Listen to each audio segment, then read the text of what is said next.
Hello and welcome to This Week in X. This is the show where I help you get all caught up with the X-Men comics out from Marvel Comics. It's not quite a recap, I'm not telling you everything that happened in the books, I want you to buy them and read them, and it's not quite a review, although you're certainly going to get a taste for if I like the books or not. Somewhere in between, I'm helping you get caught up with what's happened and what the status quo is on each of the books, and then give you a sense of if you might enjoy them.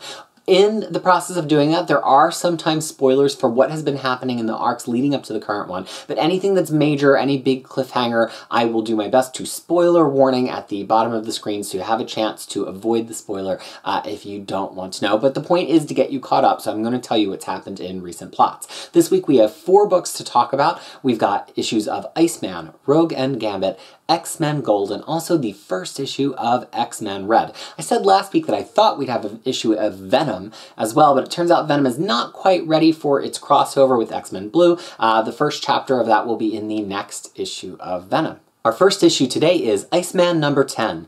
This issue is written by Sina Grace, with Robert Gill on pencils, inks by Gill and also Ed Tadeo, colorist Rachel Rosenberg, letterer Joe Sabino, and cover artist Kevin Wada. Iceman, up until this point, has been very much the story of the adult Iceman, Bobby Drake, who is gay, as it turns out. And there's been many hints in X-Men comics laid from the 90s to present about this, but finally at the end of Brian Bendis' run of All New X-Men, he took the opportunity to have his teenage version of Jean Grey out his teenage version of Bobby Drake Iceman, and so it followed then that the adult Iceman had been in the closet all of these years, and the realization of seeing his younger self admit to himself that he was gay and that he was interested in men allowed the older Iceman to also come out of the closet. So we pick up this new Iceman book after the events of Inhumans vs. X-Men, and it's about Bobby Drake just trying to figure out what his life is about right now. We had seen him in All New Different Marvel already in Extraordinary X-Men, but it was really just him being a superhero. There wasn't a lot of character moments for him. So this series has been a process. It's been a process of him trying to reconcile in a way with some friends like Kitty Pryde, who's also a former girlfriend, who feel like he'd been keeping something from them, although that's certainly his right, but you can understand that there's relationship dynamics there. It's also had his relationship with his parents, which has always been quite fraught. He's always had a lot of troubles with his parents, not quite understanding him being a mutant, so to add also on that he is now gay is a lot for his parents, and there have been some interesting moments with them along the way. We also saw Bobby Drake reunite with his champions, friends, and former teammates on the West Coast, where he also meets a guy who becomes his first boyfriend. So where we pick up this arc, which actually started just an issue ago, is that Iceman is thinking about moving to the West Coast, to LA, so that he can live with this boyfriend who he's just met. And we also now have Daken in the scene. So Daken is Wolverine's son, and he had a run-in with Iceman earlier in this series, and actually I think probably the best issue of the series so far, where Iceman was trying to coach a young potential X-Men, and Daken kind of just scoops him away from Iceman. So where we stand here is that Daken has cornered all of the X-Men and their students in the X-Mansion, and he seems to really be gunning for Iceman and trying to cause as much collateral damage as he can, and he's been aided and abetted by the student that he scooped up from Iceman, and the student can amplify powers or electricity or signals or anything. And so Daken's version of getting amped up has been to activate the apocalypse seed inside of him. This issue, here's the thing. I have enjoyed, in a way, this Iceman series if it was its own thing in isolation. I think Sina Grace really does have a good handle on Bobby, a character who's been written to be very wishy-washy over the years and always kind of surprised by his heroism, even when he's doing great things. And I do think Grace has gotten a good handle of that over the course of these 10 issues. The problem is that this series does not exist in isolation. And when Sina Grace is writing moments with other mutants or moments that capitalize on Iceman Iceman's relationships, then we start to see a little bit of turbulence because this book just doesn't feel like it quite lines up with what we see elsewhere and what we know from elsewhere. And the other thing is Grace, although he's a talented indie comics writer, he is somewhat new to superhero comics, and his fight choreography, although that's also in collaboration with the artist, not always the best. So all of those things kind of come together here to make an issue for me that I think if I was just reading this title, I think I would be pretty satisfied by, but because I'm reading the whole X-Men line, it kind of is just like, what is Daken's purpose really? What does he want to kill all the X-Men? Since when does he want to do that? We've seen him for several arcs running now in All New Wolverine, kind of being a little bit of a good guy. Are we going to pin all of that on this apocalypse seed inside of him getting amplified? Because if we are, then I would expect a much more satisfying conclusion to that than the kind of Deus Ex Machina really quick fix that we get from Iceman at the end of this at the end of this issue. Also, the fight choreography here just does not thrill. We get one of Iceman's other recruits fighting the amplifying kid, and like there's this weird scene where she like kicks an end table at him, and the hallway, the perspective is a little bit distorted, and it didn't make any sense. You know, Robert Gill has actually been pretty strong in this series. I've really appreciated him, and I think he's been the best fit for us so far, but I don't know if it's a weakness for Gill or a weakness from the script or a weakness in the collaboration, but there are just some moments of choreography here that just don't fit. And then ultimately, like, I feel like we've gone to the well on this Iceman as the new Madrox Multiple Man so many times recently. Like, he doesn't really do anything too interesting. He's like, I'm gonna make all these other Icemen, let's just have an army of Icemen, that's what we do. And I just think that, you know, at the point that we acknowledge that he's an Omega caliber mutant, and all of his experience and everything, I'm just looking for something like a little bit more interesting from him. So the series only has one more issue left. Look, I think it's been nice to dig a little deeply into Iceman and his characterization. I'm never going to turn down a solo series for any X-Men, because I think it's great for them to get that attention. And if it was up to me, there would just be like an anthology title, currently always running every 2 weeks, where we could just get little 4 to 6 issue arcs with all different X-Men from every era. But in terms of if this comic book is good in the scope of like all comic books, all X-Men comic books, Marvel, DC, superhero, all comic books, it's not, okay? It's just not. So I can't recommend it to you. I do think if you've been reading, you should read it, and I think the next issue will be, you know, a nice element of closure. But it just has like a little bit of dissonance, not only with the other X-Men comic books, but just with like Iceman's like experience and actions, and just with his continuity, even though it's got many, many nods to it. So unfortunately, it just hasn't really been for me, but there could be ways for you to enjoy it, especially if it's something that you're reading without reading all of the X-Men line altogether. Next up, we have Rogue and Gambit number 2 of 5.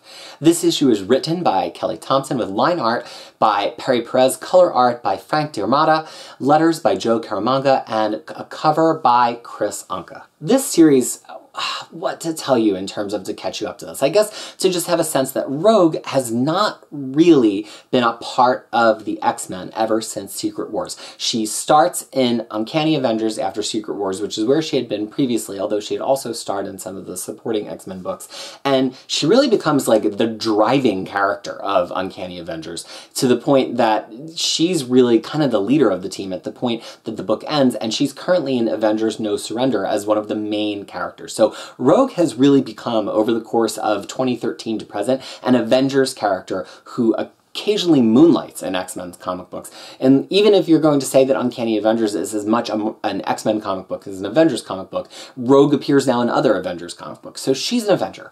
And so we haven't had a whole lot of a chance to see her bump up against the X-Men characters that we love recently. Now, Gambit has really not been in too much of all new, all different X-Men at all. We've seen a few glimpses of him. He's made some cameos, but we haven't really seen him be like a major ongoing member of a team. We got a brief amount of him in X-Men Gold recently, where he's trying to steal something and he gets in over his head and he winds up having to get Kitty's X-Men Gold team to get involved. So Rogue, in the course of being in all of these issues of Uncanny Avengers, has not really been pining for Gambit. We get a brief supposed run-in with them, but that also is tangled up with Red Skull and his psychic manipulation of Rogue, so you can't take that at face value. So this is really the first time we've seen them together for a while. And in in the first issue of this series, Kelly Thompson pairs them up because Kitty is investigating something strange that's happening at a couples retreat that is specifically for superpowered individuals. And so she sends Rogue and Gambit there because they can believably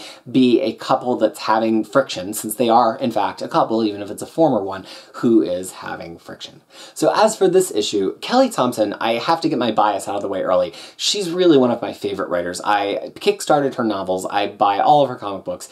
I don't know if it's a bias if I just really like somebody's writing, but I just feel like you should know that I've already confirmed for myself that I love Kelly Thompson. So I'm not grading her. I'm grading her, I think, on a hard scale, but I'm not grading her with a hard low grade because she almost always does things that pleases me. So I just feel like that's worth saying. However, Perry Perez as an artist is not somebody who is an instant win for me. In fact, I don't know that I know other things that I've seen from that artist. So there is an element of like, I'm not going to necessarily love this book, but the bigger element where I didn't know that I would love it is Thompson's approach. Like, I kind of thought that Gambit and Rogue together would just be in some kind of like beat 'em up fun adventure with them quirking and quipping and throwing the cards and punching people. But it hasn't really been that. What this issue was very much a gift to longtime X-Men readers who really wanted a little bit of nostalgia about Gambit and Rogue's relationship in a way that would also inform the relationship. And the form that that takes in this issue is seeing two scenes of how Gambit and Rogue first met. Neither of them are really in dispute. They're really the two ways that they met. They're both from inside of the Muir Island saga, which is the end of Chris Claremont's run on Uncanny X-Men, just before he writes the first 3 issues of X-Men in 1991 and then departs the franchise. And at the point that he's writing those first 3 issues, we already start to see the Gambit and Rogue flirtation, which then is picked up by subsequent writers on X-Men 1991, but it's kind of like starts from nowhere. And I actually found myself thinking like where was their first interaction? Did it just start with him flirting with her in the Danger Room? So Thompson gives us those scenes here, and we understand why each of them thinks each of the different scenes is their first meeting, even though they both happened, and clearly one of them happened first in chronology. But that does expose a couple of like weird things about this plot. For some reason in the first issue, I was under the impression that Gambit and Rogue were undercover in some way here, although I guess you can't mistake Rogue with like the arm-length gloves and the shock of white hair. But here they're very clearly being themselves, so it's like you would think that it's going to be pretty obvious to this island that they're being infiltrated at the point that Gambit and Rogue are there, right? If they're doing anything nefarious, I think you'd be like, oh crap, Gambit and Rogue are here. And so I think if you're looking for a lot of like slam-bang action, I don't know that you're going to love this. And also if you're looking for like a lot of romance, and like I don't think this is going to satisfy you either. This is about the complexity of the relationship between these two characters, and it's very much rooted in their history. So I think if that's something that sounds interesting to you, you should definitely pick it up. But if it doesn't, or if you're like not the hugest fan of Rogue, and I don't know that this is like the best ever Gambit, honestly it's very much Gambit very rarely is written by a female writer who is willing to give him like a little bit of side eye for his like constant seduction of everything that moves. I don't think that it's a Gambit that's being like looked down upon or sneered at all, but it's a Gambit that like people are willing to call him on his crap, which I think like he gets a little romanticized a lot of the times, and especially by male writers who don't find his constant pickup game to be like wearing. And I don't think Thompson is like making a negative commentary on it, but she's giving us a very authentically voiced Rogue that's like, really, Remy, enough. So if that sounds like something that you would enjoy, I think you would like this. But the whole point I was getting at there is if you really love Gambit as like cool Gambit, like Gambit from the James Asmus series or Gambit from the Nassizia series in the 90s, I don't know that this is the Gambit book that you want. It's much more, I think, a Rogue book than a Gambit book. But thumbs up for me. I'm really enjoying it. You know, with Kelly Thompson's Hawkeye coming to a close, I'm so excited to see what her next project is going to be after this at Marvel, because she's just gone Marvel exclusive, and as I said, she is one of my favorites. Next up is X-Men Gold number 21. This issue is written by Mark Guggenheim, with pencils by Diego Bernard, inks by J.P. Meyer, colors by Arif Prianto, letters from Corey Petit, and a cover from Mike Deodato Jr. and Nolan Woodard on colors. X-Men Gold, up until this point, has sort of become the core flagship X-Men book, although as you'll hear in a moment, it might not be anymore, with X-Men Red also on the docket. But the reason it's been the core book is because it's the book that's following Kitty Pryde as the de facto leader of the mutants. Aurora Storm, after IVX has said, which is Inhumans versus X-Men. Sorry, a lot of lingo here. After IVX has said, you know, I don't know if I've been a good leader. I don't know if I've taken us to a good place. And Kitty, who's kind of coming from the outside because she'd been in Guardians of the Galaxy for a while at the beginning of All New, All Different Marvel, says, okay, well, I will take up that torch in the absence of Cyclops and, you know, with Storm not wanting to take responsibility and, you know, there's no Wolverine, like, we're really getting low on those characters that have been around long enough that everybody else at the X-Men will listen to them. And weirdly, Kitty Pryde is one of those characters. So this book starts out with the X-Men, you know, in Central Park, trying to be thought of as heroes again and contribute to keeping New York safe. Because, you know, New York needs so many more heroes in the Marvel Universe. And one of the first things that they encounter is a new Brotherhood of Evil Mutants, which is it's not really a brotherhood. I don't know if they're evil, and not all of them are mutants, but it is being chaired by Mesmero, who seems to have put the whammy on a number of characters, and he's been put up to that by this, you know, awful, you know, speciesist woman who's on the news trying to, like, rattle her saber and say we should dispose of all mutants, which, of course, you know, brings us back to the hated and feared plot that we've been having for decades. So that was the first arc, and the only really thing that we've got attached to that arc since then is that the one non-mutant member of that team was actually from the negative zone. So we're coming off of an arc where the whole Gold team goes to the negative zone, you know, after he gets kind of plucked out of our dimension, and they get embroiled in a war there, really for no reason. And the arc is just so skippable. Like, nothing of real interest really happens in it. So if you've been waiting to read X-Men Gold, I would say you maybe should read, like, that first arc in trade, or, you know, read the digital singles, and then you could just jump right to this. You're gonna miss some interesting stuff, but this is very much a sequel to that first arc, so it's a great jumping on point. So what this issue is a fantastic issue of X-Men Gold. I've been really hard on this title. I don't think it's had a great direction. I don't think the characters have been on voice. I think the art has been inconsistent. So I've been really asking for a lot more. When I read flagship titles elsewhere in the Marvel line, or from DC, or from other comic book companies, they're just a lot better than this. Like Detective Comics, I'm going to keep bringing it up because it's the best X-Men book on the stands right now. It's a team of Batman characters, and I don't even like Batman that much, and it's fantastic, and I just don't see why X-Men Gold can't be that same standard of quality. Well, this might be the first time that I feel like X-Men Gold has been at that standard of quality, and it made me really excited. And a big part of that is the artwork. So the penciler here, Diego Bernard, really brings massive A-game to this issue. The characters look really great. They look full and developed. They're consistent across the issue, and I have to point out that the coloring here is just outstanding from R.F. Pranto.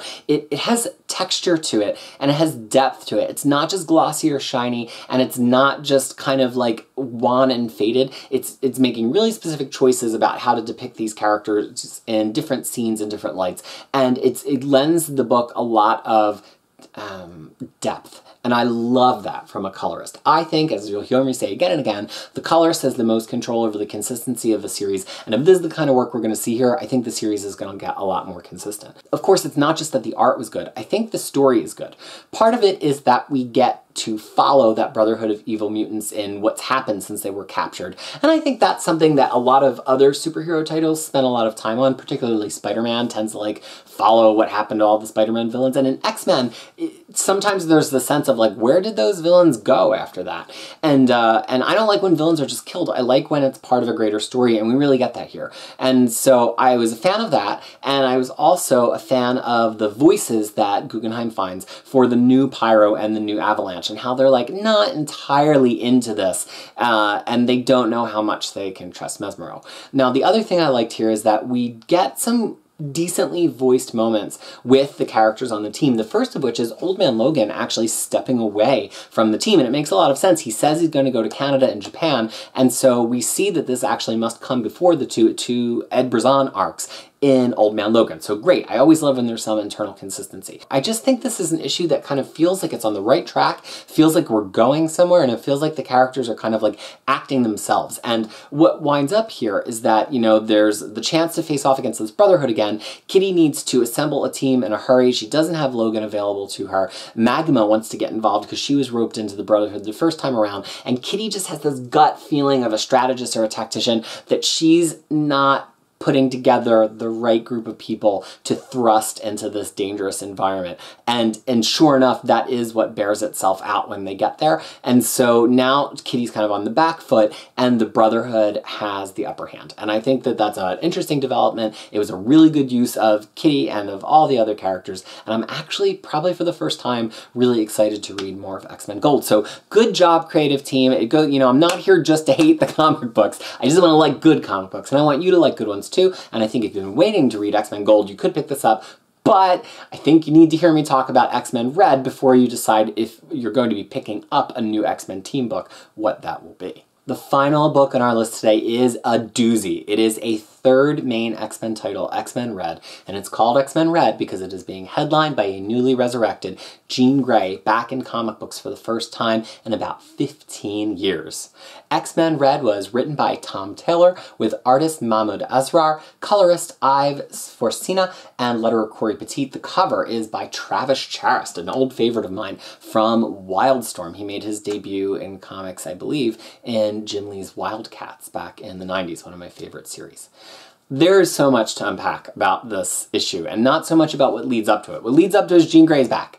Either you read Phoenix Resurrection or you didn't. It doesn't really matter if you did. Nothing that happens in this title references it in the slightest. All you need to know is that Jean is back and that there's no Cyclops right now. And you don't even really need to know why there's no Cyclops, although knowing why will definitely deepen your appreciation for some of the things that happen in this issue. So this issue plays with time a little bit. I think we see like a few distinct time periods. We get a flashback to much sooner after Jean is back, and then we see Jean kind of planning and thinking for a while. We see her taking some action, and then we also see her rescuing a new mutant who kind of pops up on Cerebro.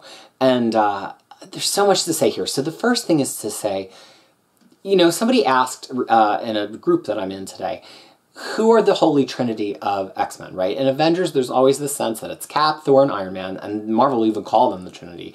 And that probably right below that somewhere as a footnote is Hawkeye, because he has been so persistent in Avengers all these years. But when we're talking about the most powerful three, it's Cap, Iron Man, and Thor, right?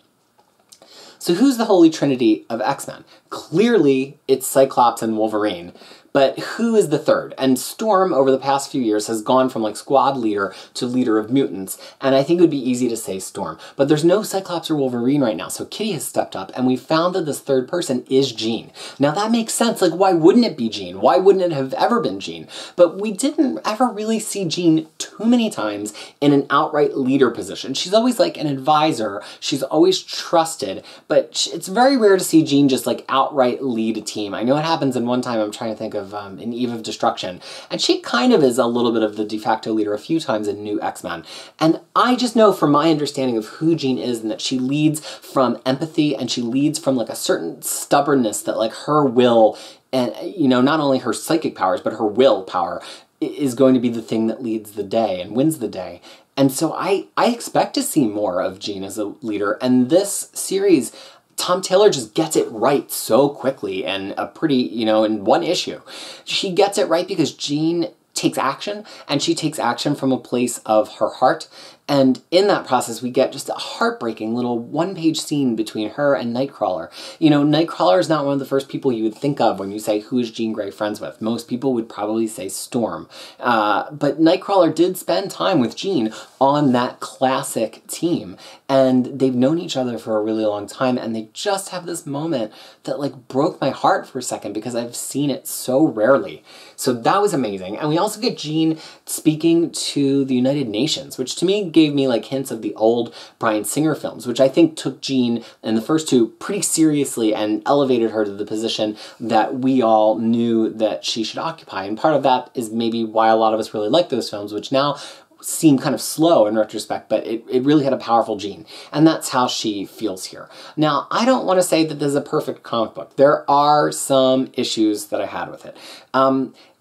X-23 and Honey Badger, her sidekick Gabby, kind of feel like they're out of nowhere here. These are people who've never met Jean before. X-23 came onto the scene after Jean was already dead. And I don't need this to be like people shaking hands for the whole issue, but there's definitely got to be more flashback to tell us like why they're working with each other. Since Tom Taylor is the writer of All New Wolverine, I expect that that is going to probably happen. But it was a little bit jarring for me. And the same thing with like Jean and Namor. I was like racking my brains like, when have Jean and Namor like been on screen, on page together in the past? Because his involvement in X-Men, again, is the whole time that she's been dead. But that's part of the fun of this, is that Tom Taylor seems to be gravitating towards using these relationships as leverage where Jean Grey doesn't have a connection to some of the people. Like, let's not just bring back all of the people that she's going to hug all through every issue, right? So I think it's a good thing, but it also can be a little bit jarring if you're somebody who really pays attention to that continuity stuff. The big cliffhanger, I'm certainly not going to ruin. I don't think it was the best villain to pick for it. We'll see how it bears out, but I just kind of was like, oh, like, are we going to re-legislate this? I kind of think maybe if Charles Soule hadn't been writing Astonishing X-Men right now, Shadow King might have been available as this kind of like puppet master machination type villain, and that might be more interesting to see Jean bump up against Shadow King, but who knows? Maybe this is going to be interesting too. I'm reserving judgment.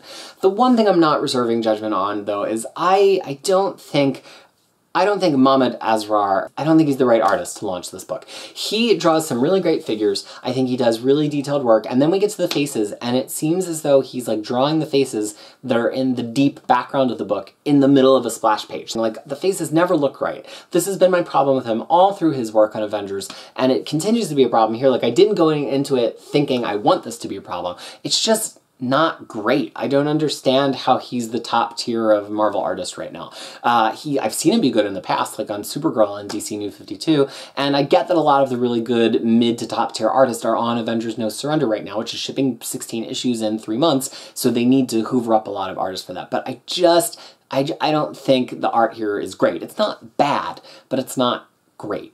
But the final thing I'll say here is a positive, which is that I think we've seen Cyclops leading as a revolutionary, and we got a chance to watch that from 2008 through 2015, and it was fascinating, and it felt very well deserved, and it felt like a very natural evolution of who Cyclops has been, and to do that, you had to take Xavier out of the pool of people who could be leading the X-Men, and then to get Storm and what she's been doing since 2015, you needed to have no Cyclops. And also Emma, to an effect, we saw kind of in the background pulling some strings, and that was only going to happen without Cyclops too. So we have Jean now, and it feels like we're finally getting the Jean that we could have had there not been so many other people in line, so many other people staffing that like trinity of top 3 X-Men that people are going to listen to. And I get a little bit worried that Charles Soule seems to be teasing the comeback of Xavier in Astonishing X-Men, because I think I would like to see Jean and Kitty hold the stage for a while. And if any of these things I'm saying really resonate with you as a longtime X-Men fan, you should pick up this book. If you're coming to X-Men after being away for a while, I think you can start here. It feels like you could have just picked this up like right after Secret Wars, and it would have made perfect sense. Anytime after, actually I think you could have picked this up like right after Avengers vs. X-Men, and it would have made sense if for some reason Cyclops was just gone from that situation. So it's kind of timeless in that way, and it just feels like the only thing that was required for it is Jean coming back. There's not a lot of pre-reading, there's not a lot of pre-understanding, there's not a lot of continuity to set it up, as I said in my opening frames here.